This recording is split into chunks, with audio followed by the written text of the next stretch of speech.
Di kaki gunung yang hijau, hiduplah seorang pemuda bernama Jaka Tarub. Ia adalah pemuda sederhana, namun memiliki hati yang besar dan sifat yang penuh rasa ingin tahu. Sejak kecil, Jaka tinggal bersama ayahnya. Ibunya telah lama meninggal, sehingga Jaka tumbuh hanya dengan bimbingan sang ayah. Meski hidup sederhana, mereka selalu bersyukur. Namun, pada suatu masa, hasil hutan mulai menipis, perburuan sulit, dan Jaka harus bekerja lebih keras. Jaka, kau kan membawa hasil buruan hari ini. Kau tampak lelah, hutan semakin sepi. Ya ayah, kalau bulan seperti menghilang, tapi aku tidak akan menyerah.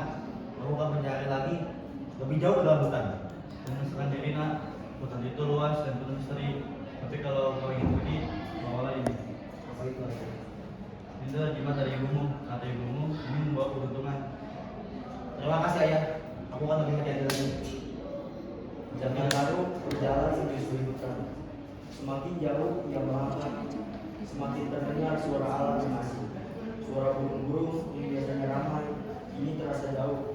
Matahari mulai naik, cahayanya menembus dedaunan muda. Tiba-tiba, ia mendengar suara tawa perempuan. Suara itu begitu jernih, seperti bunyi lonceng kecil. Suara apa itu? Itu kalau seperti ini, seperti suara wanita. Mana mungkin ada wanita di tengah seperti ini? Di balik semak, Jaka melihat sebuah telaga yang memantulkan cahaya. Di sana, terlihat 3 bidadari bersama 2 temannya mandi dan bercanda. Wajah mereka bersinar lembut, pakaian mereka seperti cahaya, dan di tepi batu terletak selendang-selendang indah.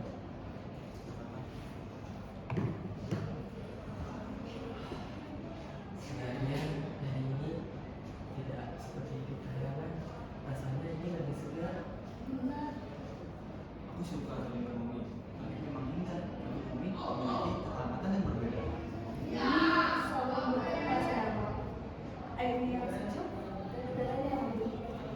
Jaka Tarub terpaku, namun bukan karena jumlah bidadari itu.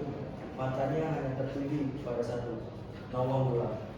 Dia cantik sekali. Jika aku mengambil selendangnya, pasti dia tidak bisa pulang. Nah, itu nggak ketukar. Ayo semua, waktu kita udah habis di sini.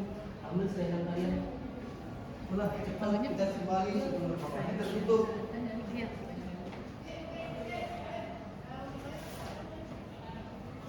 Selendangku hilang, tidak ada di sini.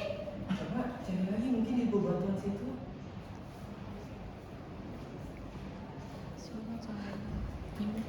Aku tidak menemukannya. Apa yang harus aku lakukan? Ulah, maafkan kami. Aturan kayangan sangat ketat. Jika kita terlambat, kita tidak akan bisa kembali lagi. Jangan aku tidak bisa sendiri di sini.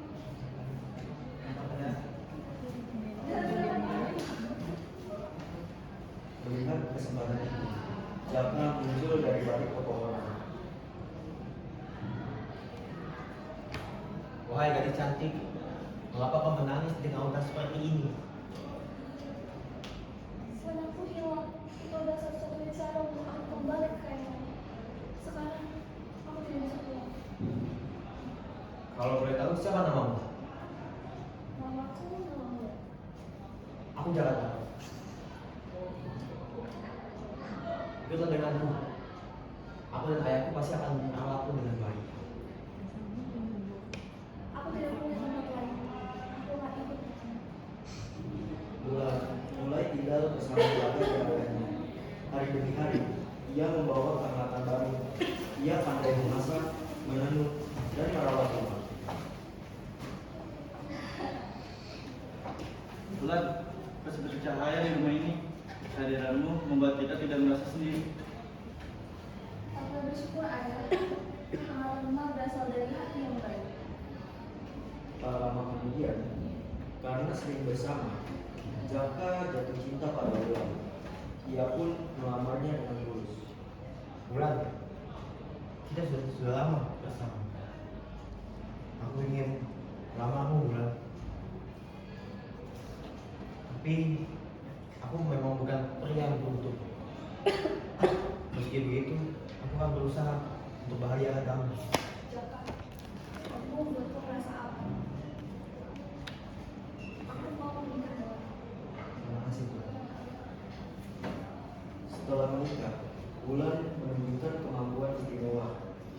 Ia bisa memasak hanya dengan sebutir madu.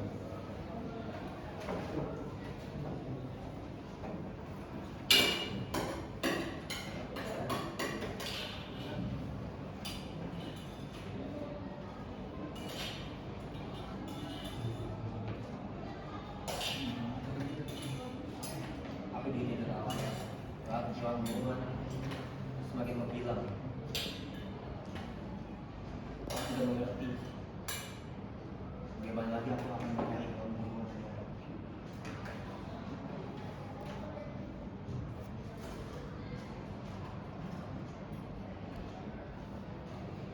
Ayah, Jaka, ini makanannya. Apa ini? Dari mana kamu mendapatkannya? Tadi saat aku pergi mengambil padi, aku melihat ada bahan makanan. Jadi aku bawa ke rumah. Terima kasih Bulan. Terima kasih Bulan.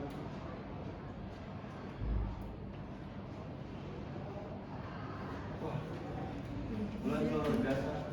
Seperti nasi bisa menjadi makanan tidak punya. Ada tidur nasi. Kamu pasti punya rahasia lainnya. Jaka, saat aku masak, jangan itu ya. Nanti ukuranku akan hilang. Baiklah Bulan, aku akan berjanji. Aku tidak akan mengintipmu sedikit pun.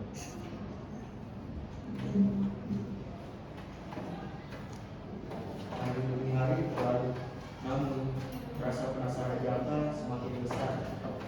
Ia ingin tahu bagaimana ular melakukannya. Suatu hari, saat ular memasak, Jaka diam-diam mendekat dan mengintip dari sebelah pintu.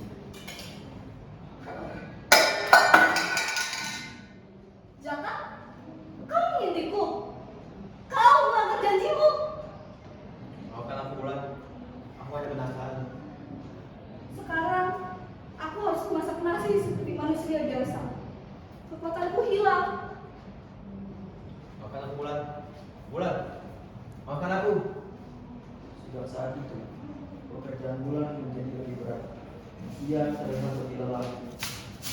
Suatu hari, saat ia hendak mengambil padi di lumbung, ia menemukan sebuah kain bercahaya.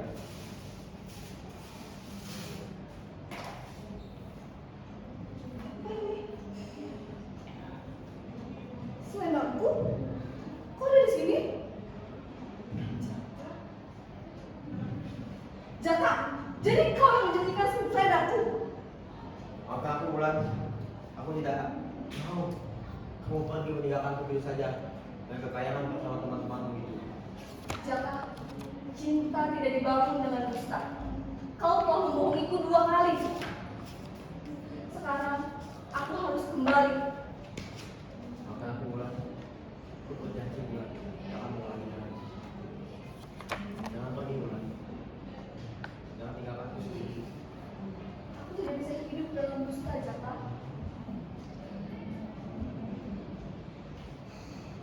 Bulan, dan begina, kita seperti pikir sendiri.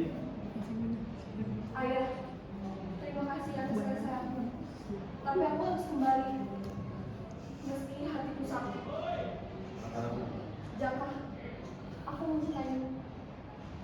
Tapi aku harus kembali. Aku akan menjaga kalian dari atas. Jangan tinggalkan aku Bulan. Bulan, Bulan jangan pergi Bulan. pergi Bulan. Bulan, Bulan jangan tinggalkan aku Bulan. Bulan. Sejak hari itu, Jaka Taruk hidup dalam penyesalan. Setiap malam, ia menatap langit, berharap melihat cahaya bulan. Meski hanya sebentar, ia belajar bahwa cinta tidak bisa tumbuh tanpa kejujuran dan kepercayaan.